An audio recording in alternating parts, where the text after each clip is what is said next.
Bonjour et bienvenue dans Hotspot. Je suis heureux de vous présenter ce nouveau concept d'émission dont l'idée est très simple, vous présenter de façon très précise et détaillée un coin de pêche.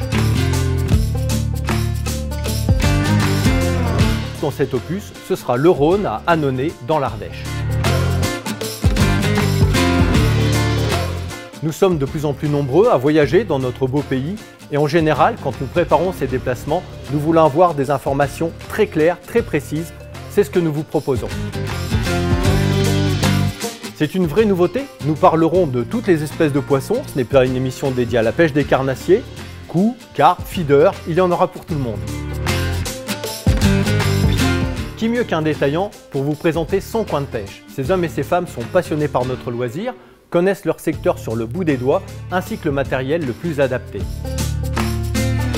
Nous accueillerons également dans ces émissions des responsables de fédérations départementales de pêche et des APPMA locales. Enfin, des pêcheurs emblématiques locaux partageront avec nous leur expérience de terrain sur ces secteurs, ainsi que les meilleures techniques pour pratiquer. Je vais rejoindre tout de suite Cédric, puisque nous sommes aujourd'hui dans la magnifique boutique L'Homme des Bois à Davézieux. Il va nous présenter son magasin et nous dire un petit peu quelles sont les techniques qui ont le vent en poupe en ce moment.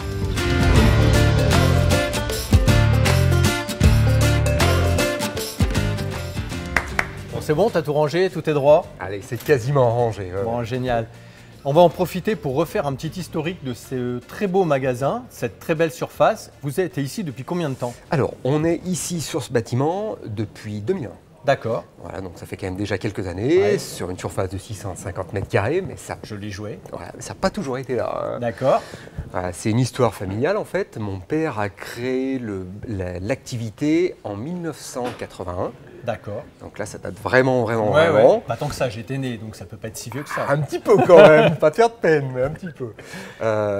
Et donc voilà, nous on a repris l'activité. Dans Annonay donc. Donc lui c'était dans Ouais. Annonay, sur une petite surface, sur 60 mètres carrés à peu près. En effet. Voilà, et puis donc après, donc, il est monté sur Davézieux, après cette surface-là. Et donc là, je ne suis pas tout seul à tenir ça, hein. Je tiens ça, donc c'est une histoire familiale avec ma sœur. D'accord. Donc le père a créé le magasin et les enfants ont repris derrière Ouais, tout à fait, cette belle surface. Génial. Est-ce que tu peux nous dire un petit peu, là on est dans le rayon carnassier, c'est peut-être pas pour rien, mais est-ce que tu peux nous dire un petit peu quelles sont les techniques qui sont à la mode, qui ont le vent en poupe sur ce fameux bief d'Annonay? Eh ben, on Ouais. est dans le bon rayon. Ouais, voilà, on est dans le bon d'accord. rayon. La technique principale aujourd'hui, ça reste quand même la pêche des carnassiers. Brochet, sande, perche, voilà, c'est ce qui silure aussi. C'est vraiment ce qui passionne les jeunes. Il y a aussi quand même une grande partie qui va pêcher la carpe. Sur le Rhône? Sur le Rhône. D'accord. Voilà. Et après, tu as toutes les autres pêches qu'on va retrouver. On va retrouver de la pêche à la truite. Dès qu'on va sur le plateau, Dès qu'on monte un tout vous avez petit des peu sur le rivières plateau. magnifiques qui sont hyper Voilà, connues, c'est vrai. il n'y a pas besoin d'aller très très loin, dès qu'on monte un tout petit peu. Et il y a aussi tous les gens qui vont pêcher au cou. On retrouve vraiment sur le secteur toutes les pêches. Hein. D'accord, donc Annonay, c'est un très bon camp de base si on veut découvrir la région. Ouais. La pêche dans la région, La pêche dans la région. et spécifiquement, on peut aller aussi bien faire de la truite et ensuite aller faire un petit coup de silure le soir. Ouais, tout à fait. C'est Génial. tout à fait possible. À un quart d'heure de voiture, on est au Rhône, et un quart d'heure de voiture, on peut aller pêcher la truite sans aucun Ouais, problème. c'est pas tous les départements qui ont cette chance-là. C'est pas On faux. m'a dit, il y a une petite indiscrétion qui m'a dit que vous aviez un nouvel arrivant qui est l'aspe. Ouais. Est-ce que tu as constaté ça? Des pêcheurs t'en ont parlé. Est-ce que du coup tu as fait rentrer des leurres spécifiques pour pêcher cette aspe, ce poisson, Alors, dans tes rayons maintenant? Ouais, l'aspe, il est arrivé il y a vraiment pas longtemps. D'accord. C'est tout frais, tout frais. Ça fait 2 ans qu'on commence, enfin que les premiers poissons ont vraiment commencé à se toucher. Et là, l'année passée, il s'en est fait plein. D'accord. Même des gens qui ne le cherchaient pas en ont En touché. pêchant les perches, En pêchant les perches, en pêchant avec des petits, des petits leurres et des Ouais, moyens. Donc il s'est commencé à se toucher du poisson. Et j'ai des gens qui commencent vraiment à vouloir s'y mettre dessus. Se spécialiser? Donc cette année, dans le magasin, on va rentrer des leurres parce qu'on voilà, on a une petite demande qui est naissante mais qui arrive, quoi. Alors on va retrouver Gaëtan. Gaëtan travaille à la Fédération départementale de pêche de l'Ardèche et il va nous expliquer un peu d'où peuvent arriver ces aspes sur ce nouveau bief.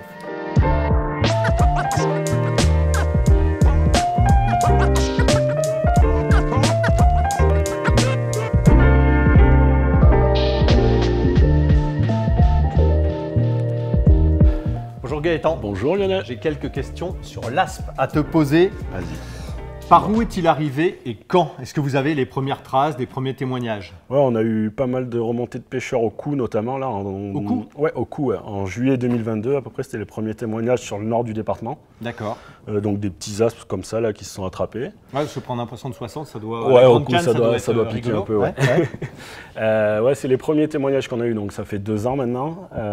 Et après, où il s'en prend, c'est surtout sur les vieux Rhônes en fait. Donc pas le Rhône canalisé où il y a les grandes péniches qui naviguent. C'est ce que j'allais dire, c'est d'habitude le Rhône, on a cette image un peu du gros fleuve qui déballe et on se demande où peuvent se tenir les aspes sur un biotope. C'est pas évident parce que quand on arrive sur un gros Rhône canalisé, il n'y a pas de poste marqué, etc. À part des piles de pont éventuellement. Exactement.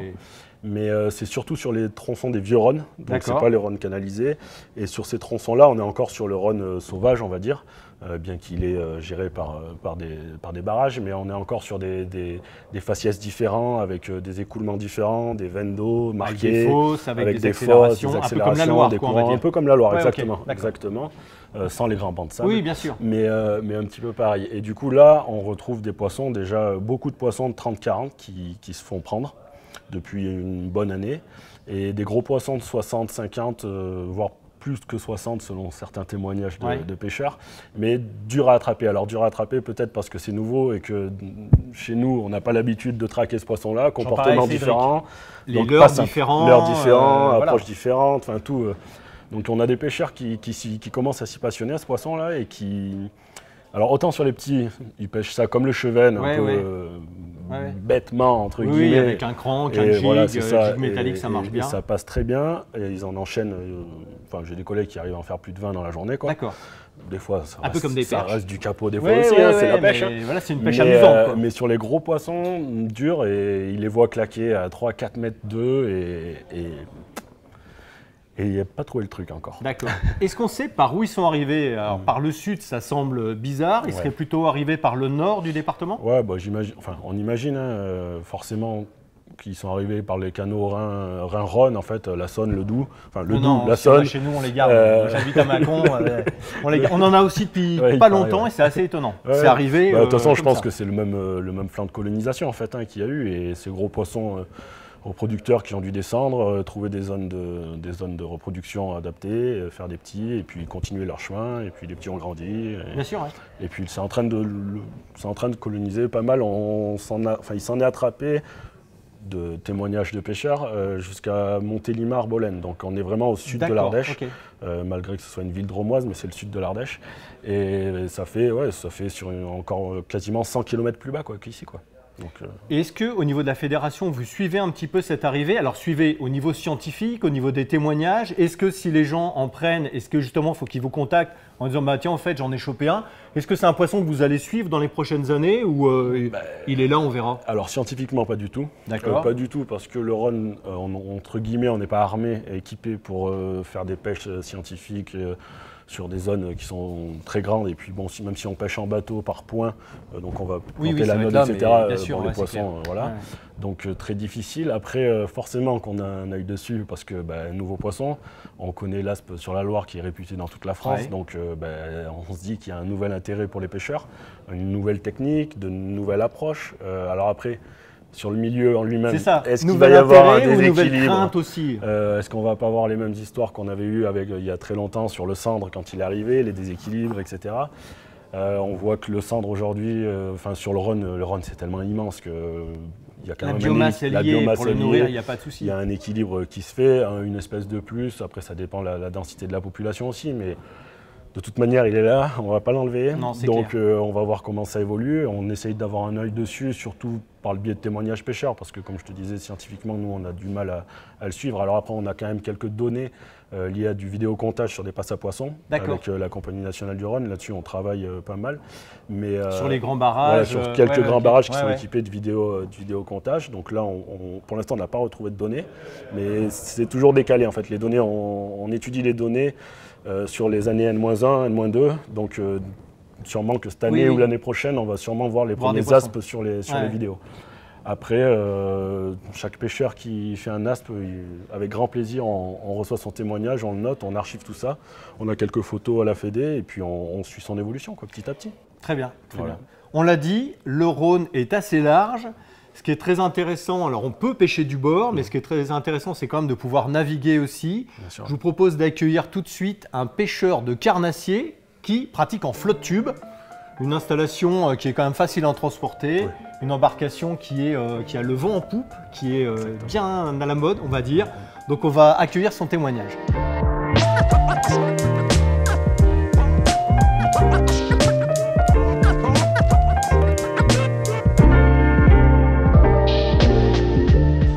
Bonjour Christophe, je crois que tu recherches beaucoup le carnassier sur tout ce secteur du Rhône à Annonay. Alors moi j'ai déjà une première question, ça brasse pas trop quand on est en flotte tube le Rhône? Si, alors après il faut être raisonnable, donc il faut faire attention. Ou avoir des jambes comme ça, non? Ouais, mais même avec les jambes comme ça, quand il y a un gros débit, il faut quand même être raisonnable. Donc quand on passe au-dessus de 1500 m3, il faut commencer à faire attention, se dire tiens, il y a des postes où il ne faut pas aller, il y a des endroits où il faut vraiment éviter d'aller. Et puis ben, on se retrouve sur d'autres coins. Il y a d'autres choses à faire. Il y a des arrivées de rivières où on a ce qu'on appelle des retournes. Donc là, c'est plus sécurisé parce qu'on ne va pas partir sur le Rhône. Donc il y a toujours de moyens de trouver un spot où on va pouvoir pêcher, que ce soit du bord ou en flotte tube. Et on en parlait avec Gaëtan, il y a aussi donc ce côté vieux Rhône avec des seuils, des postes marqués, et le Rhône qui est plus canalisé. Lui, tu alternes les deux types de parcours? Les deux. Alors c'est sûr que c'est beaucoup plus... Enfin moi je préfère le Rhône sauvage parce que on passe sur des... Voilà, c'est déjà visuellement les décors, vous avez des plages de gravier, des courants, des petites plages de sable, des creux, des roselières. Donc, les postes sont plus marqués? Les postes sont beaucoup plus marqués. Donc les hauts fonds, puis souvent l'eau est très claire, donc on peut même voir le fond à des endroits où il y a 5-6 mètres d'eau. Il y a certains jours, on arrive à voir sur le nord Ardèche, du coup, sur en fait tout ce qui est en amont de la rivière Isère. Le Rhône, il est vraiment transparent. On a une visibilité au niveau du fleuve, de l'eau, qui est super importante. En aval de l'Isère, c'est plus du tout la même pêche et c'est plus du tout le même. À 20 cm sous l'eau, on ne voit plus l'heure. La turbidité, elle est vraiment différente. Et quand c'est clair comme ça, c'est pas trop gênant pour pêcher les carnassiers? Il faut s'adapter. Donc voilà, on ne va pas pêcher en vertical dans 4 mètres d'eau dans l'eau claire comme ça. Ou alors il va falloir qu'il soit vraiment actif pour arriver à en prendre. Donc là, on va pêcher beaucoup plus loin. On va chercher des zones shallow parce qu'il y a beaucoup d'herbiers aussi. Sur toutes ces zones-là, on a des herbiers qui se développent partout. Donc on a des super zones où le poisson va venir s'abriter là-dedans. Après, sur des fosses un peu plus profondes, on arrive à trouver des trous de 5-6 mètres. D'accord. On a des rives boisées, donc on peut avoir une rive qui est ombragée et l'autre non. Donc on peut jouer avec tous ces facteurs-là pour arriver à trouver un spot qui va être pêchable. Tu cherches quel type de carnassier? Alors, du bord, qu'est-ce qui marche bien? Et quand tu es sur ton flotte tube, un peu toutes les espèces ou tu t'es spécialisé sur une espèce donnée? Non, j'ai toujours cherché un peu toutes les espèces. Alors, il y en a qu'on évite par moment, notamment le silure, quand on pêche avec des belles cannes à sang et des jolis molinets. On essaye de ne pas trop détruire le matériel, donc on essaye de les éviter, mais ça... Il y a beaucoup de silure sur le secteur là? Oui, alors je dirais qu'il y en a... Moi, j'aurais tendance à dire qu'il y en a beaucoup moins qu'il y a quelques années. D'accord. C'est-à-dire qu'on va faire des poissons qui sont plus gros, mais on va en toucher beaucoup moins. Moi, il m'arrivait sur une journée de pêche de piquer 10, 15 silures. Maintenant, c'est jamais le cas. Sans les chercher spécifiquement. C'est clair. Donc, ils étaient là, on allait un peu plus loin. On les tapait, c'est-à-dire que ce jour-là, ils étaient actifs. Il n'y avait pas moyen de faire un cendre ou un brochet. On se faisait démonter toute la journée. Alors, c'était des poissons qui faisaient entre 80 et 1,50 m. Ouais, alors ça, c'est bien. Combat qui est quand même sympa. Donc, c'était faisable, même avec une canne à cendre, il n'y avait pas de souci. Aujourd'hui, la taille, c'est un poisson de 182 mètres, j'allais dire, c'est vraiment pas rare du tout, quoi. Si on n'est pas équipé, ça devient compliqué. Ouais, ça devient compliqué, quoi. Le matos, il prend quand même cher. Et du bord, tu pêches quoi? Donc justement, ce dont tu parlais, les remous, des retours, comme ça quand c'est plutôt cru, ou alors Non, ça peut être les deux. C'est-à-dire en grosse crue, effectivement, je peux aller pêcher. Alors là, vraiment que les bordures, spécifiquement les bordures, les amortis, là où plutôt le cendre, cendre et perche. Cendre, perche, parce que brochet généralement l'eau est très teintée, donc c'est un peu plus complexe. C'est quand même plus complet. Alors là aussi, malheureusement, les silures s'invitent bien souvent à la fête. Alors on change de spot, on dit tiens, les cendres doivent être autre part, alors qu'ils peuvent très bien être avec les silures, les cendres. Mais on change de spot et il y en a tellement sur notre secteur on prend la voiture, on va un petit peu plus loin, on descend de 500 mètres, 1 kilomètre et on va retrouver des spots. C'est ce que j'allais demander. Les rives sont facilement accessibles aussi bien sur le Vieux-Rhône que sur le Rhône entre guillemets canalisé. On peut accéder, il y a des chemins de halage, il y a des choses comme ça ou... Oh non, les chemins de halage quasiment plus. Enfin, j'imagine, alors peut-être côté Sablon, oui, de l'autre côté, il me semble qu'il y a une piste, c'est quoi, c'est la voie verte, non? C'est la Via Rona, oui. En fait, ça dépend des secteurs hein, sur l'ensemble du linéaire ardéchois, mais ici, on est quand même sur un secteur qui est encore bien ouvert, bien accessible en véhicule. Ouais. Sur la rive, donc la rive droite du Rhône, enfin côté Ardèche, sur Serrières, on a accès quasiment tout le long. Perrault aussi, pareil. Sur ce secteur-là, on est quand même encore pas trop mal servi. Sur l'ensemble du linéaire ardéchois, c'est un peu plus difficile. Après, on est en train de mettre en place des cadenas connectés en fait avec la Compagnie nationale du Rhône, où les pêcheurs en fait vont avoir par une application un code et avec leur carte de pêche. Voilà, exactement. Super. Et c'est nous qui allons être l'administrateur en fait, donner le code d'accès aux pêcheurs. Et puis après, il aura son compte, il bip le cadenas avec son téléphone et puis il va pouvoir accéder. Voilà. Alors après, ça il y aura sûrement avec la carte de pêche, ça sera relié à la carte de pêche. En fait, nous, on sera administrateur de l'interface et du coup, carte de pêche coordonnée, clac, et on validera tout ça pour les pêcheurs. Donc c'est une belle avancée. Après, on ne va pas pouvoir réaccéder de partout comme ça l'était il y a 30 ans ou 40 ans en arrière. Mais déjà, ça va pouvoir permettre de réouvrir pas mal de postes pour les pêcheurs du bord, quoi. Tu es tout seul, vous pratiquez en groupe, il y a une une association au niveau du département, non? On sent qu'il y a une émulation autour du flotte tube ou ça reste quand même accessoire comme type de pêche? Chez nous, il n'y a pas une association sportive ou événementielle, on va dire pêcheur, qui s'est créée. Après, il y a des manches de compète qui se font avec des assos qui font les challenges départementaux, etc. D'ailleurs, à Nonnet, la PPMA d'Annonay, elle reçoit une des compètes du challenge interdépartemental. Avec notre association qui est Fishing Fever. Il y a combien? Il y a 30, 40 participants à chaque fois? Oh, plus que ça. Dans les... Ouais, une quarantaine. C'est une quarantaine. Ça fait déjà un quarantaine, peut-être jusqu'à 50. Tout le monde part, c'est sympa. Ouais, c'est un bel événement. Puis socialement, ça rassemble tout le monde partage autour de sa passion. Il y a toujours un bon repas. Enfin, je veux dire, c'est tous les âges. Ouais, oui, il y a tous les âges. Oui, parce qu'on a tendance à dire, à imaginer que le flotte tube c'est plutôt des jeunes pêcheurs, etc. Et c'est bien de voir qu'à n'importe quel âge, on peut aller pêcher en flotte. Il y a des gens qui ont 70 ans, 75 ans et qui pêchent en flotte tube.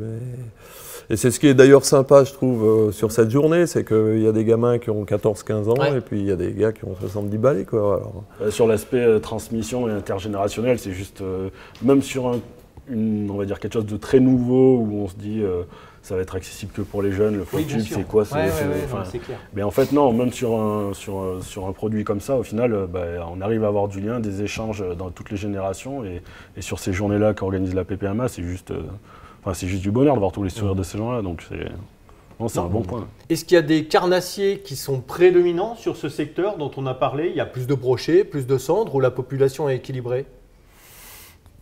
Je dirais que ça fait voilà, il y a des hauts débats sur les populations. Donc vous allez avoir pendant 4-5 ans à dire tiens, on fait beaucoup de brochets, puis hop, on s'aperçoit que la population elle baisse. Et là, les populations de cendres montent. Alors moi, j'ai l'impression, sans être du tout scientifique, c'est juste mon point de vue, ça fait 35 ans que je pêche le secteur, et je me dis, en fait, il n'y a peut-être pas de la place pour tout le monde. Donc, les populations se régulent naturellement en fonction du milieu, en fait, de la quantité de nourriture, de l'espace. Il y a aussi l'aspect qui est très important, c'est la repro. En fait, sur le Rhône, il peut y avoir déjà tout ce qui est cru, etc. Et en fait, par exemple, sur le brochet, typiquement, ça fait 2-3 ans, où des brochets de 40, ils s'en faisaient à la c'était pelle. Incroyable. Sur Serrières, c'était n'importe quoi. Enfin, des petits brochetons de 40-50. Donc on peut se dire qu'il y a 2 ans, enfin, du coup 3 ans, il y a eu une très bonne repro. Et du coup, forcément, l'équilibre, il se modifie. Très bonne repos, beaucoup de brochets. Ça explose, ça prend un peu plus de place au cendres, par exemple. La repro des cendres cette année-là a peut-être été moins bonne. Donc, puis, en fait, c'est juste une dynamique de pop, quoi. Et je pense que ça doit être la même chose que quand on en parlait pour l'ASP. Ça doit être dur, vous, fédération, de suivre ça au niveau biologie, comptage, etc., dans des milieux qui sont aussi vastes que ça. C'est très dur. C'est très dur. C'est très dur parce que le run, c'est tellement immense. Il y a tellement de paramètres qui entrent en jeu et puis on n'est pas sur un fonctionnement qui est vraiment naturel vu qu'il y a des variations de débit, etc., liées à l'hydroélectricité. Donc, c'est pas évident. Après, il y a des choses qui se font. La Fédé du Rhône, elle a fait ça avec des comptages, des carnets de capture pour les pêcheurs. Donc ça permet aussi d'avoir d'autres éléments. Mais après, comme on le perçoit nous, dans nos manières de travailler sur la première catégorie, la truite, on est sur un milieu très petit. Non, bien sûr. On peut vraiment être là, savoir exactement le nombre de poissons qu'il y a sur un secteur défini, revenir tous les ans, etc. Là, c'est très facile. Sur le Rhône, c'est beaucoup plus délicat. Après, il y a plein de choses possibles, des données à avoir sur les frayères, sur tout ça. Mais de là à connaître exactement la population présente et son évolution vraiment précise continuellement, c'est complexe. Complexe, très complexe. Sur ce secteur d'Annonay, quand tu vas pêcher du bord, est-ce que tu as quelques bons endroits, faciles d'accès, où il est facile de prendre du poisson, qu'on pourrait partager avec les gens qui nous regardent aujourd'hui? Oui, ben, il y a le spot de Serrières. Donc, le fameux, là où il y a plein de brochets. Voilà, bon, il est pratiqué. Hein, et, les gens qui pêchent là sont rarement tout seuls. Alors, à la fois, il y a du poisson, il y a une belle densité, mais c'est pas forcément facile, voilà, pour autant, parce que il y a une concurrence de pêcheurs et que tous les jours, il va y avoir du monde sur le secteur. Il y a des samedis où vous pouvez avoir 7-8 bateaux avec une dizaine de flottes tubes, plus les gens du bord. Et, alors, le secteur est vaste. Voilà, faut pas rêver. C'est-à-dire que dès qu'il y a un spot prometteur, ça se sait maintenant avec les réseaux. Mais quel conseil on peut donner? De repérer un peu des accès sur Google Earth et puis d'y aller petit bonheur, voilà, on a sa chance partout. Voilà, et puis d'essayer, c'est-à-dire que pas forcément les endroits où il y a plein de monde aussi, il faut essayer, sortir, parce que les gens se regroupent souvent sur les mêmes spots, et moi je vous assure, je connais le secteur à peu près sur toute sa longueur, il y a du poisson à faire à peu près partout. Alors après, c'est sûr que ça te donne en confiance quand on voit 5-6 gars qui pêchent sur le même, et qu'on voit sortir un poisson ou deux, c'est motivant, on se dit, là, c'est bon, c'est sûr, il y a quelque chose. Toi, en termes, puisqu'on parlait justement des beaux poissons, en termes de gros poissons, c'est quoi? Qu'est-ce que tu as pris de plus gros en cendre, en brochet? Cendre, moi j'ai fait des cendres qui dépassaient 90 cm. Après brochet, j'ai fait un 127, voilà, c'est mon record sur le Rhône. D'accord. Bon, alors en fait, le monsieur n'est pas du tout agréable, on va discuter tous les deux. Mais après, voilà, j'y ai passé des heures, justement des heures à prospecter, à éviter justement les spots où il y a beaucoup de monde et à pêcher. Alors moi, je fais plutôt l'inverse, c'est-à-dire j'essaye de fuir tous ces endroits où il y a beaucoup de monde. Je sais qu'il se fait du poisson. Si j'emmène quelqu'un qui ne pêche pas forcément régulièrement, je vais certainement l'emmener à Serrières, je suis sûr qu'il va prendre quelques brochets. Est-ce qu'il y a des périodes à privilégier? Ouverture, est-ce que c'est plutôt en automne? L'hiver, en effet, quand il y a des crues, on sait que c'est assez sympa sur les cendres, sur les bordures, quand l'eau est teintée, etc. Mais est-ce qu'il y a des périodes à privilégier pour quelqu'un qui vient d'un autre département et qui dit « Tiens, je vais aller pêcher là-bas », quand est-ce qu'il faut venir? Moi, je dirais le printemps et puis l'automne. Ouais, c'est classique, parce que vous avez marre de la chaleur. C'est classique. Alors, bien sûr qu'on peut faire des gros poissons aussi en plein été, mais ça va être plus dur déjà. Généralement, on va pêcher plus petit, parce que c'est plus compliqué d'avoir accès à ces gros poissons. On va en faire l'hiver. Hein. Moi, je pêche beaucoup l'hiver aussi, mais bon, c'est un peu moins agréable. Le poisson est moins actif aussi. Donc, puis on n'est pas à l'abri quand même que le Rhône... Voilà, que le Rhône, là, cette année, on a eu un mois de crue où c'était pas navigable. C'est clair. Il faut quand même suivre vraiment Vigicru et des sites comme ça, parce que quand on arrive et que c'est à plus de 2005, ça commence à brasser un peu. Moi, plus jeune, j'ai pêché le Rhône par 2008, presque 3000. Il faut être vigilant. Il faut vraiment être vigilant sur les secteurs, regarder tout ce qui arrive, parce qu'un arbre qui arrive ou une branche, elle vous embarque et puis c'est terminé. Donc atteler sur un silure qui fait 2 mètres, là, qui prend l'axe du Rhône, non, on n'est pas tout le temps le patron. Moi, tu fais le flotteur simplement, et donc ça va. C'est bien que la nature, des fois, elle nous ramène un peu. Complètement. Et alors j'ai une question, parce que je sais aussi que c'est très fréquenté par les carpistes, ces berges du Rhône. Est-ce que la cohabitation se passe bien? Alors déjà, est-ce que vraiment il y a beaucoup de carpistes? Est-ce que la cohabitation se passe bien? Oui, il y a des carpistes. Moi, j'ai jamais. Donc tu ne viens pas pêcher sur les repères? Non, voilà. On ne pêche pas sur les repères. De temps en temps, il y a des gens qui ne mettent pas de repères, donc effectivement. Ça bipe un peu. Ils ont beau être sur l'autre rive, ça bipe un petit peu. Bon, on s'excuse, on va s'expliquer, on discute un peu, et puis il y a de la place pour tout le monde, quoi. Alors, j'ai quand même une question, mais là, c'est sur l'aspect fédération.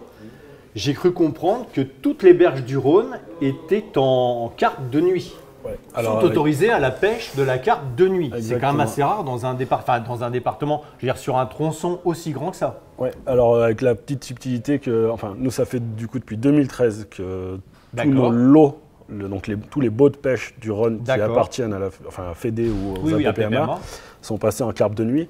Donc ça représente environ 80 km de berge, donc rive droite, rive gauche, plus 50 hectares de plan d'eau à peu près. Et là, depuis 2 ans, du coup, les lots dromois, parce que le Rhône, en fait, en termes de baux de pêche, il est saucissonné, en fait. Et du coup, les lots dromois sont aussi passés en carpe de nuit.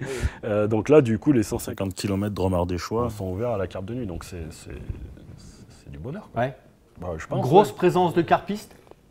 Alors, grosse présence de carpistes, ouais, présence de carpistes importante. Après, il y a 300 km de berge, même plus parfois, parce que 300 km, c'est juste du nord au sud du département, ça fait les 2 berges, plus des fois le Rhône, on a le Rhône canalisé, plus le Rhône sauvage. Donc, ouais, il y a de la place, quoi. Il y a de la place. Après, il y a toujours la problématique, des fois accès, qui est difficile. Mais sinon, il y a quand même de quoi faire, quoi. Bon, génial. Eh bien, je vous propose d'accueillir un carpiste vraiment passionné, lui, Fernand, qui va nous parler de ce poisson et de sa pêche dans le Rhône.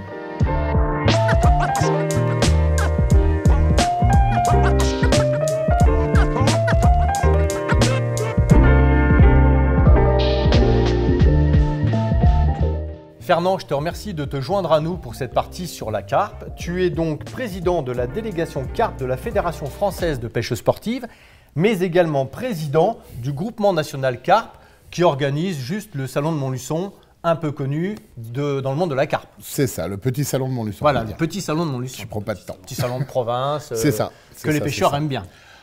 Jusqu'à maintenant, oui. Bon, dernière fois, il y avait un petit peu moins de monde, mais c'était un peu la période crise. Mais normalement, ça se passe bien. Alors, est-ce qu'on va se recentrer, non pas sur le salon, mais bien sur ce bief d'Annonay, que tu connais très bien, je crois, que tu as pas mal pratiqué. Est-ce que tu peux nous dire quelle est un petit peu la population globale de carpe? Est-ce qu'il y a beaucoup de poissons, pas beaucoup de poissons? Et ce qui va vous faire rêver, bien entendu, est-ce qu'il y a des gros poissons? Je sais que les internautes sont toujours friands de ce type d'informations. Alors, Annonay, je connais bien, puisque je suis même administrateur à la PPMA d'Annonay. D'accord. Voilà. Et bien sûr, oui, il y a des super coins de pêche sur le Rhône, d'autant plus que tout est ouvert à la pêche de nuit sur le secteur. C'était étonnant. Que ce soit sur toute la partie, tous les lots d'Annonay sont ouverts à la pêche de nuit, mais la partie dromoise, donc les lots de la Drôme, sont aussi ouverts. Seul petit bémol qu'on a actuellement, c'est les accès avec certains endroits qui sont barrés, mais on essaye de négocier pour accéder un petit peu partout dès qu'on pourra. Ouais, c'est ce dont tu nous parlais, avec peut-être des cadenas digitaux qui permettraient d'accéder. C'est vrai qu'en général, les carpistes, vous avez beaucoup de matériel à transporter. Et c'est vrai que cet accès à la berge est quand même primordial. C'est ça. Le problème, contrairement aux moucheurs, par exemple, pour ne pas les citer, c'est vrai que quand on passe une nuit au bord de l'eau, ça nécessite quand même au moins un petit peu d'intendance, donc au moins de quoi casser la croûte. Et puis, vous pouvez passer une nuit tranquille, quoi. Donc forcément, ça prend déjà du matériel. Ouais. Le nombre de cannes, l'amorçage, etc. C'est sûr qu'on n'est pas sur les mêmes volumes d'intendance. C'est ça, même s'il n'y a pas besoin d'avoir 4 cannes pour faire du poisson dans le coin. On est bien d'accord. Alors justement, le matériel, on en a parlé, mais est-ce qu'il y a beaucoup de poissons à prendre sur ce bief? Oui, bien sûr, il y a des poissons. Il y a beaucoup de poissons. Alors, c'est des poissons qui sont sauvages. Donc, c'est un petit peu la difficulté. C'est-à-dire que même si on va pêcher la carpe, il faut quand même avoir passé un petit peu de temps à préparer les postes avant. Parce que c'est vrai qu'arriver avec des billes ou même du maïs comme ça, et puis se mettre à pêcher la carpe du jour au lendemain, il y a des moments où on peut attendre un petit moment avant de sortir un poisson, où on a de la chance, où on attend un petit peu. C'est parce que le bief, c'est parce que le Rhône est large, c'est parce qu'il y a beaucoup de courants, les postes sont multiples. C'est simplement qu'il y a suffisamment d'alimentation naturelle. Ouais.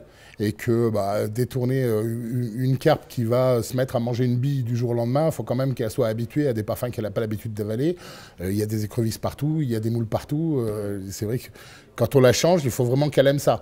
Donc c'est vrai qu'un appât simple, c'est le maïs. Donc ça, avec ça, on peut faire des carpes tout de suite, rapidement. Après, dès qu'on veut passer à des poissons un peu plus gros, cibler un peu sa pêche, il vaut mieux la préparer un petit peu à l'avance. Mais il y a des très très beaux poissons et une très belle diversité. Voilà, quand tu parles de poissons un peu plus gros, on est sur quelle taille de poisson? Il y a plein de petits poissons. D'accord. Et des gros. Et des gros. On a des poissons de plus de 35 kg dans le coin. En tout cas, fait dans le secteur, il y a des poissons de plus de 35. Ouais. D'accord. Voilà. Donc, et même régulièrement, il sort des poissons de plus de 25 kg. Je veux dire, il ne se passe pas un mois sans qu'il y ait un poisson de plus de 25 de prix dans le secteur. Et alors donc, toi qui es dans cette APPMA, est-ce que vous arrivez, et toi la fédération, est-ce que vous arrivez à identifier un peu, à évaluer le nombre de pêcheurs, de carpistes qu'il y a sur tous ces biefs-là, ou est-ce que c'est fluctuant?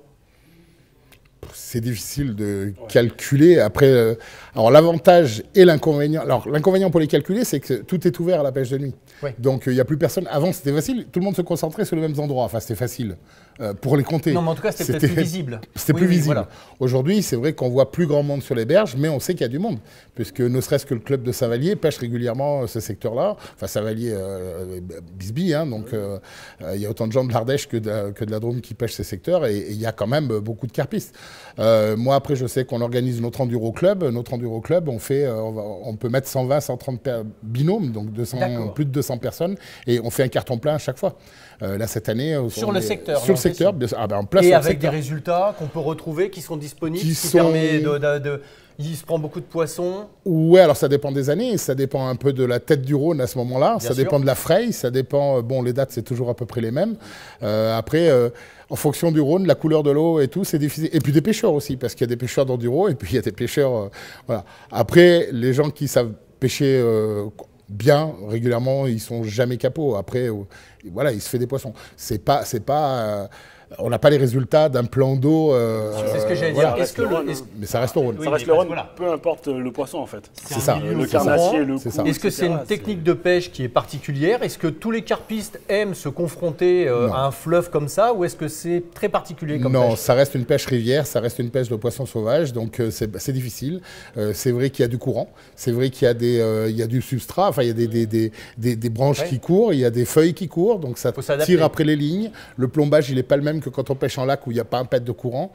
Forcément, c'est une pêche un peu plus, je ne veux pas dire plus technique, parce que chaque endroit a sa technique de pêche, mais c'est une pêche, on va dire, plus rustique, mais plus costaud. Voilà. Faut être câblé. Faut être câblé, c'est le mot. Surtout sur des gros poissons, dans une zone de courant, ça doit bien tirer. C'est ça, voilà. Mais c'est... Le gars qui aime pêcher la rivière, c'est des endroits qui sont pas... Bon, c'est pas une rivière à torrent, hein, donc bien sûr. On peut pêcher 90% de l'année très propre et très bien sur le Rhône. Est-ce qu'il y a des saisons à privilégier, ou est-ce qu'il se prend du poisson tout le temps? Alors hiver, on sait que c'est beaucoup plus dur bien entendu, mais le reste de l'année, est-ce qu'il y a des moments où il y a vraiment des pics, où vous enregistrez éventuellement des pics de capture? Non, pas forcément. Les périodes, on va dire qu'on commence à prendre régulièrement du poisson plus facilement, on va dire de fin avril, grosso modo, jusqu'à même courant décembre, on en fait, jusqu'au mois de janvier, grosso modo. Il y a 3 mois qui sont... un peu dur, quand les eaux sont très comme froides. Partout. Et que ça peut... En revanche, c'est des mois à gros poissons aussi. Mais après, voilà, c'est plus facile et bien plus agréable, même si moi j'adore les pêches d'hiver, et puis c'est là que j'ai le plus de temps de l'année. C'est là quand même qu'il se fait le plus de capture. Un poisson, au printemps, il va avaler tout ce qu'il va, prendre, quoi, hein, donc évidemment en fin de saison. Quand il fait 35 degrés dans la vallée, c'est plus difficile en pleine journée. Donc, c'est pour ça que la pêche de nuit est intéressante. Voilà. C'est sûr. Ça permet quand même de profiter de pics d'alimentation dans la journée. Et encore une fois, c'est vraiment génial au niveau de la Fédé. Je pense que ça n'a pas dû être facile à obtenir ce grand linéaire de pêche de nuit. Mais si. Ah ouais, ça s'est fait avec la Fédé de l'Ardèche, ça s'est très bien passé. Non, mais avec avec l'État. Ouais, avec l'État. Si, à partir du moment où la Fédé a dit oui, l'État, l'administration a posé aucun problème. Alors après, on n'a pas tout ouvert volontairement, hein, c'est-à-dire que ça s'est fait progressivement. En 95, je crois que j'ai commencé à faire ouvrir les premiers secteurs à l'époque. Donc à l'époque, c'était entre chez moi et le boulot. Et puis on a agrandi, et puis un petit peu agrandi, et puis les fédérations et les pêches, elles évoluent. Donc jusqu'en 2010, on a commencé à avoir tout. C'est 2013. 2012, la totalité, on l'a mis en place en 2012. Et là, je suis arrivé à la Fédé avec un grand plan en disant, voilà, je veux dire, je vois pas pourquoi là ça serait fermé, pourquoi ça serait ouvert, quel est pourquoi ? Bah oui. Donc du coup, et puis je crois que ce qui est important, c'est d'avoir quelqu'un sur qui taper en cas de problème. Enfin, une tête. Oui, bien sur sûr, qui un on représentant. peut, voilà. Et donc du coup, moi j'étais dispo. On a toujours eu de très bonnes relations avec la Fédé. Et puis ça s'est fait, mais très simplement. Donc quand ça s'est fait en Ardèche, ça s'est fait dans la Drôme. Et puis on n'a pas demandé tout le linéaire parce qu'il y a des endroits où on peut pas aller pêcher sous une centrale, aller pêcher en plein. Après, Au début, on avait tout ouvert. Et puis forcément, il y a des gens qui sont allés faire un feu de camp un soir sur la mairie de Serrières. Forcément, ça marche pas. Donc voilà, on a rééquilibré juste et aujourd'hui, on ne peut pas se plaindre. Quoi. Ici, on a tout à pêcher, c'est vraiment fabuleux. Est-ce qu'il y a, pour quelqu'un qui vient d'un autre département, est-ce qu'il y a vraiment des endroits plus propices pour avoir des captures peut-être plus rapidement, des captures en nombre? Est-ce que vous avez vraiment 2-3 secteurs en disant, tiens oui, en effet, si tu viens passer une semaine, c'est ici qu'il faut venir? Le Rhône, il est bon partout. Ouais. C'est pas que je veux pas donner de spot particulier. Non. Il y a des poissons partout, t'inquiète pas. Non, en plus, ça n'a aucune importance parce que le jour. Par contre, en revanche, ce qu'on sait, c'est que le jour où il y en a un qui fait un gros poisson quelque part, la semaine d'après, pendant 15 jours, le poste, il est impraticable parce qu'il y a du monde tout le temps. Mais après, il n'y a pas de secret. Tous les spots sont, on va dire, bon si on est un petit peu logique et si on connaît un petit peu l'eau. C'est sûr que pêcher, il y a des zones qui sont plus propices quand il y a un petit peu de haut fond. C'est du sondage aussi. Hein. C'est de la lecture de l'eau, comme même titre que tu pêches le carnassier. Après, il y a des endroits, c'est à la limite du secteur d'Annonay, mais sur le secteur d'Ozon, c'est un coin où se prend beaucoup de poissons. Juste en dessous, en face de la Sarma, par exemple, c'est des coins qui ont eu de très bons résultats. Mais c'est très aléatoire. C'est un petit peu comme pendant l'enduro, par exemple, qu'on fait, ou les manches de championnat, on n'a jamais eu des résultats toujours au même endroit. C'est-à-dire qu'à un moment, c'était plein nord, à un moment donné, c'était complètement à la partie du sud. Tout dépend encore du pêcheur, de la manière dont il approche. Est-ce que les poissons bougent sur tout le bief? Est-ce qu'avec des coups d'eau, est-ce que ça les met en activité? Oui, voilà. Ça, on sait que les poissons, on a eu fait des poissons qu'on a déjà touchés à 3-4 km de distance. D'accord. Et c'est des poissons qu'on a déjà en photo, qu'on a déjà pris. Oui, que vous pouvez reconnaître avec les kayaks. Surtout les gros. Plus ils sont gros, plus on les reconnaît. Et les gros arrivent, quand je dis 3 km, je suis gentil. Mais avec un linéaire aussi grand, est-ce que ça draine aussi une clientèle des pêcheurs étrangers?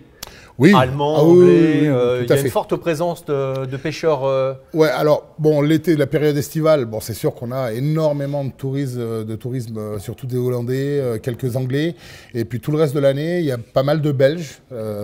Ils arrivent, on ne sait pas bien pourquoi ils descendent jusqu'ici, mais enfin le coin est quand même plus agréable. C'est vrai qu'il fait plus souvent beau ici qu'à Châlons en Champagne. C'est méchant, ça sera repris. Oui, mais c'est pas grave. Commenté même d'ailleurs. Mais on a vraiment beaucoup de monde. Voilà. Alors après, reste encore un petit peu le frein de la réciprocité qui bloque un petit peu les gens et c'est un petit peu ce qui freine puisque Un mot à dire? Non, mais on en reparlera. Je pense que la fédération, elle est assez ouverte pour ça, donc au moins en tout cas pour ce qui est du linéaire du Rhône. Parce que le linéaire du Rhône, personne ne voit la différence entre et puis c'est très difficile pour un pêcheur d'arriver sur un lot dromois, par exemple, en sachant là où il a le droit de pêcher, et que la berge d'en face, il peut la pêcher parce que c'est le même lot. Et puis il fait 50 mètres en amont, et là, il n'a plus le droit de pêcher parce que c'est un lot ardéchois. Et pareil sur la berge dromoise. Ouais. Donc du coup, je pense que la fédération, elle est assez ouverte. Ça fait pas mal de temps qu'on en parle. Reste le problème de la loi en France et de la réglementation générale. Et c'est ça qu'il faut arriver à... Il faut trouver une solution. Il y a quand même un truc, c'est que ça reste du domaine public et que c'est quand même possible, peu importe la carte du pêcheur, du département, il peut pêcher à une canne de partout. Oui. À une canne. Alors expliquez à un carpiste en effet qui va attendre qu'une canne. Mais Fernand disait tout à l'heure que 4 cannes, non, mais forcément faire beaucoup on est bien d'accord. De 1 à 4, c'est vrai que le pas est quand même bon. Il faut autoriser 2 cannes au moins. C'est un travail qui se fait et c'est des réflexions en fait. C'est des réflexions qui se mènent avec la Fédé de la Drôme notamment. C'est des travaux qui sont en cours. Après, à voir comment ça sera fait, etc. Quel est le champ des possibles aussi, d'un point de vue légal et d'un point de vue du club, de tout ça. Ça, c'est sûr que c'est... Mais c'est des réflexions. Ouais, soit dans l'idéal, il vaut mieux prendre sa carte en Ardèche, c'est plus simple.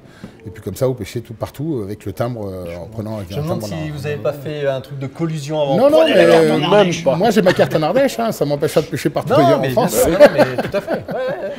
Voilà, on est quand même bien dans le coin, et puis voilà, c'est comme ça. C'est chouette de venir pêcher ici? Ouais, c'est sympa. C'est sympa, il fait, on va dire que... c'est un climat un peu particulier, on est loin de rien. Et puis bon, le Rhône c'est une rivière fabuleuse à pêcher. Quand on voit qu'il y a des gens qui vont pêcher le Saint-Laurent parce que c'est exotique, qui vont pêcher, etc. Enfin, des rivières qui sont comme la nôtre. Oui. Je veux dire, aujourd'hui, qu'on pêche le carnassier, qu'on veut pêcher un beau sillure, prendre un sillure au Rhône, je veux dire, qui n'en rêve pas. Puis c'est du bord, on fait des poissons de 2,20 m, de Alors 2,30 m. justement, est-ce que, on a discuté, il y a une forte quand même population de silures aussi sur ce bief-là. Est-ce que vous, carpistes, vous êtes embêtés? Le mot n'est pas bon, mais est-ce que vraiment il y a beaucoup de touches de silures ou est-ce que non, ça reste mitigé? Ouais, il y a beaucoup de touches de silures. En même temps, c'est super sympa de prendre un silure. Ouais. Moi, j'adore ça. Ouais. Alors, c'est vrai que il y a eu une époque où c'était plus facile de faire un silure que de faire une carpe. D'accord. C'était, oui, bien plus facile. Ça s'équilibre. Après, maintenant, on connaît des techniques pour éviter les uns et les autres. Bon, après, il reste aussi plein de poissons blancs. Hein. Les brèmes sont en kikine plus, même avec des bouillettes de 20, si on veut, de 25 pardon, ou 30, une brème, elle ne va pas hésiter à bouffer un appât.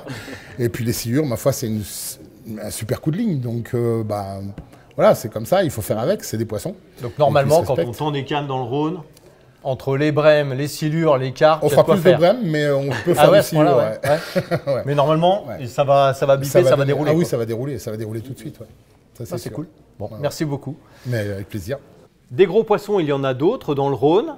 C'est plus pratique de les pêcher en bateau, on est bien d'accord. C'est pour ça que la PPMA d'Annonay a mis en place un magnifique ponton avec une très belle mise à l'eau également. Je vous propose d'accueillir tout de suite le président de la PPMA et un pêcheur en bateau qui vont nous mettre en avant ces aménagements.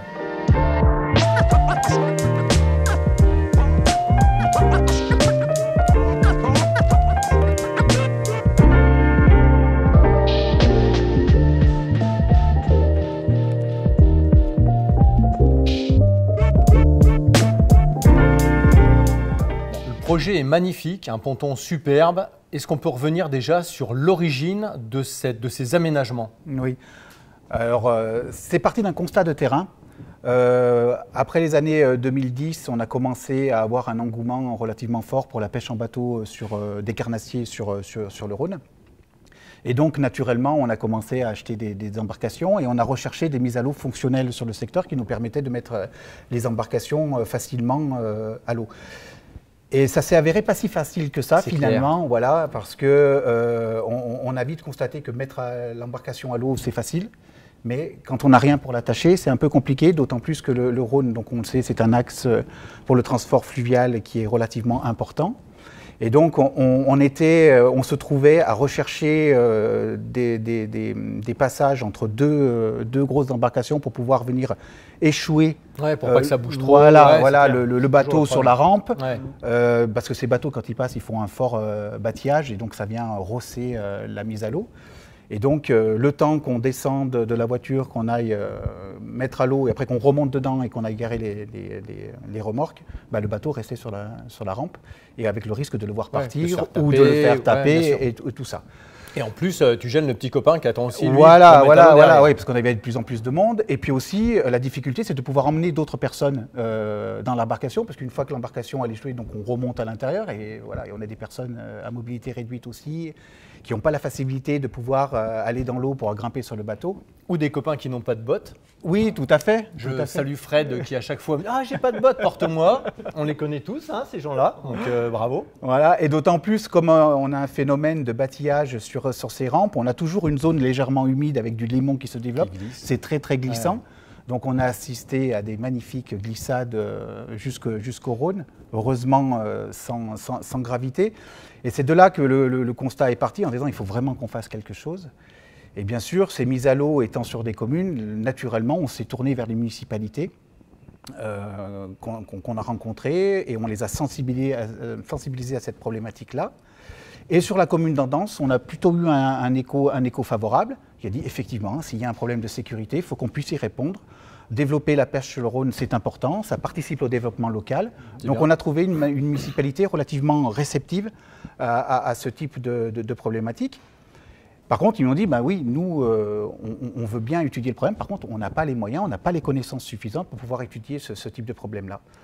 Et ils ont dit, est-ce que vous pouvez nous aider? Est-ce que le monde de la pêche peut nous aider? Et on a dit, oui, banco, on vous aide. Donc la PPMA, la Golanonéenne, a rédigé un cahier des charges pour faire une consultation de maîtrise d'œuvre, pour lancer une étude de faisabilité de la mise à l'eau, donc étude de faisabilité plus maîtrise d'œuvre, en vue d'élaborer un projet. Et une fois que ce projet a été élaboré avec divers partenaires, notamment la Compagnie nationale du Rhône. Oui, bien sûr. Voilà, c'est sur leur enclave. C'est sur leur enclave, bien sûr. Donc, projet élaboré en concertation avec la Compagnie nationale du Rhône. Une fois que le projet a été élaboré, on s'est mis à rechercher des financements. Ça coûte cher? Ça coûte cher, oui. C'est une opération qui s'élève à plus de 200 000 € hors taxe, quand même. Pour la pêche? Pour la pêche. Alors, on a voulu faire un ponton multi. Voilà. On a proposé ça comme un ponton multi-usage parce qu'on n'est pas les seuls usagers du Rhône sur ce secteur-là. On a des kayakistes, on a d'autres, on a des promeneurs loisirs aussi, avec le développement de la navigation de loisirs sur le Rhône de plus en plus. Et donc, ce ponton permettait de sécuriser cette mise à l'eau en permettant de mettre les bateaux à l'eau, de les amarrer, de pouvoir rejoindre la voiture, aller garer la remorque en sécurité et pouvoir revenir, embarquer le monde qu'on souhaite dans le bateau et partir. Voilà. Et donc, le monde de la pêche a bien sûr participé à ces travaux-là. On a eu la région Rhône-Alpes qui a participé, la DREAL également, le département. Voilà. Ah, donc c'est devenu un enjeu, un sujet qui a été pris à bras-le-corps par tout un tas de partenaires. Oui, parce que il y avait un véritable engouement pour le développement de la navigation sur le Rhône, le développement de loisirs sur le Rhône et notamment la pêche. D'accord. Voilà. C'est une bonne nouvelle. Oui. Et est-ce que vous avez vu, du coup, toi Jean-Yves, tu pêches sur ce bief-là aussi, est-ce que vous avez vu un nombre de pêcheurs embarqués plus important? Est-ce que le fait d'avoir ce lieu de vie, ce lieu d'accueil a fait que les gens se sentent plus en sécurité et viennent spécifiquement mettre à l'eau ici? Oui, c'est devenu un endroit un peu référent sur le bief, parce que c'est la seule mise à l'eau sur les deux rives qui est correcte et qui a un ponton qui permet de faire stationner jusqu'à 3, 4, voire 5 bateaux en fonction de la longueur du bateau, sur toute la longueur. Donc c'est quelque chose qui n'est pas négligeable aujourd'hui, chose qu'on ne trouve pas sur les biefs supérieurs ou même sur le bief inférieur. Et en termes de sécurité, mise à l'eau, des mises, c'est quand même génial? C'est top. En plus, donc, il y a vraiment un accès, comme on disait, pour les personnes à mobilité réduite. Et je l'utilise parce que j'ai mon neveu, justement, qui fait partie de ce cas-là. Et c'est vraiment très, très agréable de pouvoir avoir le bateau à hauteur du ponton. Et c'est vraiment un projet qui a permis d'amener d'autres personnes à la pêche que le pêcheur standard, j'allais dire. Oui, tout à fait. Hyper pratiquant, etc. Donc ça permet d'ouvrir notre loisir à d'autres personnes. Et on a vu d'ailleurs dès cet été des personnes du Cantal qui venaient pêcher sur le secteur, donc qui ont utilisé la mise à l'eau, qui ont trouvé ça vraiment génial. Vous les accueillez toujours bien, bien entendu. Alors, on est très très ouvert ici en Ardèche, donc il n'y a aucun problème. Et au niveau de la Fédé, ça a été aussi un enjeu de porter ce projet. Donc la PPMA locale a porté ce projet à la base, mais ensuite la Fédé l'a repris, elle, pour donner une dimension départementale? Ça a été initié par la PPMA locale en partenariat, en étroite collaboration avec la commune d'Andance, qui était le maître d'ouvrage de l'opération, il faut le souligner. Donc la commune a vraiment joué le jeu sur cette opération. Et comme je l'ai dit au départ, vu le montant du projet, il était essentiel d'aller chercher des partenaires. Donc nous, côté fédération, on a voulu participer à ce projet, ce qui était normal. Et on a aidé aussi la commune à chercher des partenaires. Donc naturellement, CNR, bien sûr, a participé au financement. Comme je l'ai dit tout à l'heure, la région Rhône-Alpes, la DREAL. Et nous, côté monde de la pêche, la fédération a participé avec l'intermédiaire de la Fédération nationale de la pêche en France. Et la PPMA aussi, on a tenu à participer financièrement sur cette opération. Donc sur le global, maîtrise d'œuvre et travaux, donc sur les 200 000, un peu plus de 200 000 € hors taxe, on a participé à hauteur de 11% de l'opération. C'est génial, très bien. La grosse partie vient à la fédération départementale et fédération nationale, et la petite partie à hauteur de 2 000 € de la PPMA. Voilà. On se demande souvent, certains se demandent où va l'argent des pêcheurs. On en a une belle preuve ici avec un aménagement qui non seulement profite aux pêcheurs locaux, bien entendu, mais qui peuvent vous accueillir. Si vous venez d'autres départements, vous aurez en effet à cet endroit-là. Et je pense qu'il y a un parking qui est bien aussi pour garer les remorques, etc. Tout a été prévu. Tout à fait, la commune a aménagé des places où on peut faire stationner les remorques et les véhicules. Vous pensez que c'est quelque chose qui peut être dupliqué dans le département sur d'autres secteurs, d'autres biefs? Oui, je pense, c'est essentiel.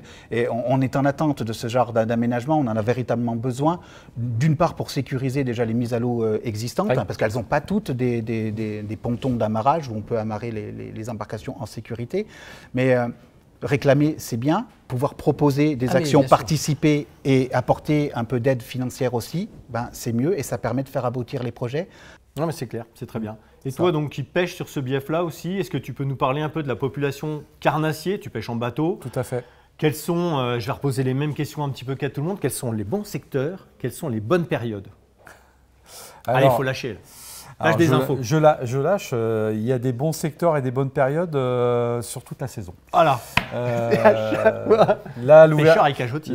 Non, non, du tout. Là, dès l'ouverture, le brochet est accessible sur les bordures et notamment dans ces grosses pierres rocheuses qui ont la particularité de longer les berges du Rhône.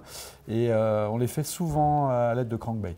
D'accord. Plus en que tapant sur le fond? Voilà, Ouais. en tapant, mais sur la bordure. Ils sont souvent près des bordures. Et on cherche très rarement les zones profondes dans ce début de saison. Après, l'avantage de ce bief-là, c'est qu'on a une partie, on a encore une partie du vieux Rhône qui n'est plus navigable.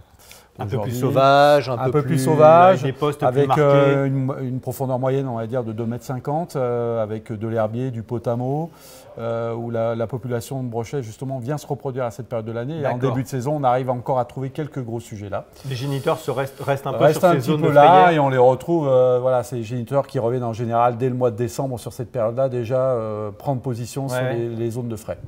Donc ça, c'est des brochets qui migrent plutôt dès la saison chaude et qui vont plutôt retrouver le cours vif du Rhône, j'allais dire, retourner dans la partie navigable. Et on les trouve un peu plus dans les fosses. Et là, ça devient un petit peu plus compliqué. Donc souvent à cette période-là, on se reporte plutôt sur les pêches de surface, perche, aspe, qui est bien sûr maintenant est venu investir le fleuve. Diversifier les prises. Voilà, apporter un bonheur de plus à tous les pêcheurs de carnassiers, une espèce en plus. Sachant qu'on a peu ou pas de black bass sur la zone, c'est vraiment un poisson très combatif, qu'on prend au leurre surface souvent, beaucoup avec des stick baits, avec des petites cuillères ondulantes, des jigs métal. Et à cette période-là de l'année, donc chevenne bien sûr en surface, j'allais dire un peu comme dans tous les fleuves et toutes les rivières, avec des imitations d'insectes. L'aspe, on vient d'en parler, les perches aussi, popper, stick. Des beaux poissons. Petit crank. Ou de la petite perche mais en grande quantité. Alors on trouve plutôt de la petite perche sur la période estivale. Le regroupement et les prises de grosses perches, j'allais dire un peu comme partout en France, se fait plutôt à partir de début octobre. Donc on passe toute cette période. Quand les blancs commencent à se regrouper sur des entrées d'Ars. Il commence à y avoir des regroupements. On n'a pas trop de darses comme en Saône. On a plutôt des épis rocheux qui sont présents un peu sur tout le cours du Rhône et plutôt sur la partie navigable. Qui casse le courant principal. Voilà, qui casse le courant principal. On va dire qu'il y a un épi rocheux à peu près tous les 300-400 mètres. Donc c'est des épis qui font entre 50 et 80 mètres de long, donc qui sont soit immergés, soit en surface, et qui sont environ répartis sur 3 bons kilomètres du fleuve. Donc ça crée des postes en permanence, avec très bons postes pour l'aspe, pour la perche notamment. On trouve aussi les brochets à cette période-là aussi, parce qu'il y a un petit peu d'oxygène, un peu plus d'eau brassée, donc on les trouve là. Bien sûr, un des deux poissons emblématiques du Rhône, le sandre, plutôt compliqué en début de saison, mais que j'arrive à prendre au crank généralement, dans des faibles profondeurs, on va dire 1,50 m. On les trouve encore assez... Sur du sable, de la roche? Sur de la roche. Beaucoup sur de la roche. La roche fait partie, j'allais dire un peu, c'est le matériau un peu emblématique du Rhône. Après des écrevisses, ça abrite tout ça peut-être aussi. Voilà, on ne voit pas trop d'écrevisses sur le Rhône, mais... il y a une grosse population de poissons blancs, notamment d'ablettes, gardons un peu, mais surtout d'ablettes. Et je pense que les cendres suivent les bancs d'ablettes. Ils viennent taper les bancs d'ablettes. Et la pêche au crank en début de saison sur le cendre, sous-estimée, mais à mon avis, ceux qui s'en occupent font des poissons. Et je sais de quoi je parle. Tu vas sûrement nous parler ensuite des périodes de crue, où ça pousse un peu les poissons sur les côtés. Il y a aussi les périodes de crue. Alors, je vais aussi parler d'un poisson que je pêche peu, mais que mon fils pratique un peu plus, c'est le silure aussi, qui, sur ce secteur, j'en parlais il y a quelques instants, les gens viennent du Cantal, viennent un peu de toute la France pêcher le silure. Il y a vraiment des très gros sujets. Il n'est pas rare de faire des poissons de plus de 2 mètres, en faire 2, 3 dans la journée sur les périodes notamment estivales où la pêche est un peu plus compliquée. On peut se rabattre sur la pêche du silure. Au leurre ou aux appâts naturels? Alors nous le pêchons uniquement au leurre, style lipless. D'accord. Beaucoup au lipless. Mais la pratique de la pêche ici, la plus courante est souvent une pêche fireball. Fireball, les vifs, en dessous du bateau, voilà. Très peu clonqué parce qu'on sait qu'aujourd'hui, le clonk fait monter plutôt les petits sujets. Ouais. Donc c'est vrai que les pêcheurs, c'est pas dérive naturelle, une recherche au sondeur, bien sûr. Et voilà, et on passe sur les poissons en essayant de leur présenter ou le leurre ou le vif dans la meilleure situation possible. Génial. La population de carnassiers, vous la jugez médiocre, bonne, très bonne sur ce bief-là? Moi, je la juge très bonne. Je la juge très bonne parce qu'on a vu sur le bief supérieur, enfin c'est pas le bief supérieur, en fait c'est le même bief mais sur la partie serrière. Donc on a une zone un peu plus, c'est l'ancien lit du Rhône. Le Rhône court-circuité. Voilà, c'est le Rhône court-circuité qui est juste en amont du Rhône fluvial, j'allais dire navigable. Et là on a pareil, on a un biotope un peu particulier, un peu même chose avec une profondeur moyenne de 2,50 m, 3 mètres. Où on a eu des grosses reproductions de brochets il y a 2 ans, puisqu'on a organisé, la PPMA a organisé une compétition flotte tube. Il s'est pris un peu plus de 450 à 500 brochets dans la journée, à 42 flottes tubes. Ils sont éclatés, les gars. Voilà, et il y a des très gros sujets, puisqu'il s'est pris. J'ai vu un 118 parce que mon fils l'a pris là cet automne, et donc des poissons de 120 sont pris chaque année sur ce bief-là. Bon, voilà. Merci beaucoup à tous les deux.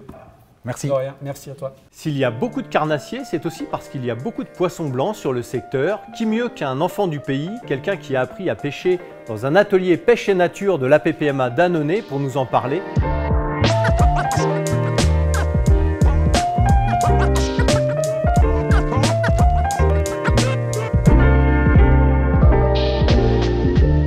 Je suis avec Steven Brias. Steven, je crois que tu es tellement passionné que tu en as même fait ton métier. Ouais, donc c'est ça, effectivement, j'ai attaqué, mes parents n'étaient pas du tout issus du monde de la pêche, j'ai attaqué et appris la pêche dans les ateliers pêche nature de la Gaule annonayenne. Voilà, bon, je faisais de la compétition de pêche au coude depuis tout petit et aujourd'hui je travaille donc pour la société Sensas maintenant depuis 2 ans. Voilà, et j'en ai fait mon métier. Un joli parcours. Pour moi, magnifique. Voilà. Donc, et tu aimes bien la pêche au cou. Est-ce que tu peux nous dire quelle est ta technique privilégiée pour pêcher sur le Rhône, dans ces secteurs-là, et également quelles sont les espèces qui prédominent sur ce parcours? Donc moi, au sein de la PPMA La Gaule annonayenne, j'ai attaqué par les ateliers pêche nature, donc pêche au cou. Et après, j'ai évolué donc, en compétition donc, à la Grande Canne. D'accord. Jusqu'au niveau national même, j'ai fait les stages avec les équipes de France, donc en pêche au cou à la Grande Canne. Après, sur notre secteur, vous avez possibilité quand même de pêcher au feeder. En fait, c'est une pêche, le gros avantage, c'est la simplicité pour mettre en place. C'est plus rapide à… Ouais, exactement. Ouais. En réalité, si tu as que 2 heures de pêche, voilà, tu as la possibilité de mettre en place très rapidement et de prendre des poissons très rapidement. La pêche au cou, à la Grande Canne, ça demande un peu plus de temps pour mettre en place. Donc voilà. Après, sur notre territoire, tu as Serrières, donc un vrai terrain de jeu, aussi bien pour la pêche au cou que pour les carnassiers. Donc tu as quelques places sur les quais, tout le long de la digue. Voilà, alors voilà, c'est aussi, est-ce que c'est accessible facilement en voiture? Parce qu'on sait que les pêcheurs au cou en général, il y a pas mal de matos. Exactement. Est-ce qu'on peut se garer à proximité? C'est accessible? Donc là, tu as possibilité de mettre la voiture partout, à moins de 2 mètres de toi derrière. Ouais, donc même les personnes à mobilité réduite, en réalité, tout le monde a la possibilité de pratiquer. Que ce soit sur Perrault, pareil. Alors, Serrières, c'est quand même dans la ville. Et après, si tu redescends plus bas, sur le Rhône, tu es plus en nature, donc dans la forêt. Mais là, pareil, tu as possibilité de mettre la voiture partout derrière. D'accord. Voilà. Tu n'as pas de contraintes. Grande Canne, feeder. Alors, je sais qu'il y a quand même souvent du vent sur le Rhône. Est-ce qu'à la Grande Canne, ça pêche quand même ou est-ce que c'est un peu galère? Ça pêche, mais ça prend beaucoup… Plus simplement des gros poissons au feeder. Le gros avantage, c'est ça. En fait, la pêche au cou, ça ne va pas forcément pouvoir te permettre de trier. Tu vas prendre des ablettes, etc., notamment sur Serrières, des gardons, etc. Et en fait, le fait de pêcher au feeder, ça leur permet de prendre les barbeaux, les brèmes plus simplement. D'accord. Voilà, c'est surtout ça. Il y a des appâts privilégiés? Non, aujourd'hui, vous jetez de l'amorce dans l'eau, vous mettez des asticots au bout de l'hameçon, vous prenez plein de poissons. C'est vrai? C'est si poissonneux que ça? Oui. Vous le verrez avec la population de carnassiers, s'il n'y a pas de gros… il n'y a pas de poisson blanc sans gros brochet, c'est mon point de vue. Donc, il y a quand même des poissons. Voilà. Non, très bien, c'est intéressant. Voilà. Est-ce qu'il y a vraiment des espèces qui prédominent? Tu as parlé des gardons, ablettes, barbeaux, brèmes. Gardons, ablettes, barbeaux, brèmes. Et après, il y a une grosse densité de carpes. Mais ça, les carpistes, ils sont plus à même que moi de vous en parler. Mais ouais, il y a une grosse densité de gardons, notamment des gardons. Voilà. Il y a des concours nationaux, internationaux qui se déroulent sur ce parcours ou pas? Alors, il y a 50 ans, on a fait une deuxième division feeder. D'accord. À l'époque, il y avait des manches de championnat de France, des qualifications France-Italie. Aujourd'hui, il y a de moins en moins de compétitions sur ces parcours-là, en fait, simplement par le manque d'organisateurs. C'est juste ça, c'est pas parce qu'il y a moins de poissons. Oui, oui. Et quand le Rhône brasse un peu, qu'il est en crue, est-ce qu'il y a des zones type des darses, des choses comme ça, où les poissons blancs viennent se remettre et où là, on peut faire aussi des jolies bourriches? Ou est-ce que c'est stable, même quand le Rhône court un peu, on peut pêcher tranquillement? Sur le secteur, tu as pas mal de zones de confluence en fait aussi, qui sont des toutes zones les refuges. rivières, en fait, sur la rivière D, toutes ces zones-là, notamment là pour le coup les gardons, ils rentrent en pleine zone d'hiver et là il y a vraiment des poissons à prendre. Voilà, sur les quais de la Galore, c'est des endroits qui sont réputés, ou encore il y a des compétitions au carnassier, de moins en moins sur la Galore par exemple de pêche au cou parce que c'est difficile pour les accès sur certains endroits. Sur Serrières, Perrault, en Danse, vous n'avez pas ces problèmes d'accès. Plus bas, c'est plus délicat. Voilà. Mais non, il y a plein de poissons à prendre. Au coup, à la Grande Canne, il faut bloquer ou c'est des pêches en dérive? Tout dépend de… Ça, je ne vais pas pouvoir te dire, il faut bloquer ou pas. Tout dépend des jours. Tout dépend des jours. Après, n'hésitez pas déjà à pêcher avec des points un peu lourds, 2 grammes minimum pour quand même aller sur le fond parce que c'est des parcours où il y a quand même un peu d'eau. C'est pas un plan d'eau, il n'y a pas 1,50 m d'eau. Et commencez par faire des passés sur les gardons et puis quand vous bloquerez, c'est que les gros poissons sont rentrés. Normalement, ça se passe comme ça. Voilà. Une amorce un peu lourde qui tient bien le fond. Oui, une amorce qui colle. Une gros gardon, une fond et avec un peu de terre de rivière quand même. Voilà. Et puis des èches dedans et puis normalement, ça devrait bien se passer. Alors justement, toi qui travailles maintenant sur ce secteur, dans toute cette grande zone, est-ce qu'il y a beaucoup de pêcheurs au cou? Alors cou et feeder, pour moi on va dire poisson blanc. Est-ce que c'est une pêche qui est vraiment très représentée, très pratiquée dans le secteur? Ou toi qui as une vision un petit peu également périphérique sur les autres départements limitrophes, est-ce que c'est un petit peu plus représenté, un peu moins que sur les autres départements? Alors, sur notre département, il y a quand même une grosse population de pêcheurs au cou. De plus en plus aujourd'hui la pêche au feeder, parce que si vous voulez, c'est une pêche qui n'est pas très coûteuse, qui est peu coûteuse et qui permet de prendre des poissons très très vite. Voilà. Donc aujourd'hui, il y a quand même une grosse population de pêche au cou. Vous allez vous promener les week-ends sur Perrault, en Danse, Serrières, vous allez forcément croiser des pêcheurs au cou. Soit des gars qui pêchent au feeder, qui pêchent les beaux poissons, soit des gars qui pêchent soit à la Grande Canne, les gardons, ou en télescopique, les ablettes. Mais vous croisez systématiquement des pêcheurs au bord de l'eau. Tu as une tendance quand même aujourd'hui sur la transition de pêche au cou, où les jeunes attaquent à pêcher au cou et beaucoup transitent derrière sur la pêche au leurre. Aujourd'hui, c'est une réalité de terrain et ça se passe comme ça. Voilà. Alors justement, un jeune, je vais aller en retrouver un tout de suite dans les rayons. Je vous remercie en tout cas pour votre témoignage sur cette partie poisson blanc. Moi, je vais retrouver Tristan directement dans les rayons. Il a débuté très jeune ici, c'est un jeune pêcheur. Et j'aimerais avoir un peu son point de vue, son opinion sur ce secteur du Rhône dont on a parlé depuis tout à l'heure, savoir un petit peu ce qu'il en pense. Merci beaucoup, à bientôt. À bientôt. Tristan, tu travailles ici depuis combien de temps?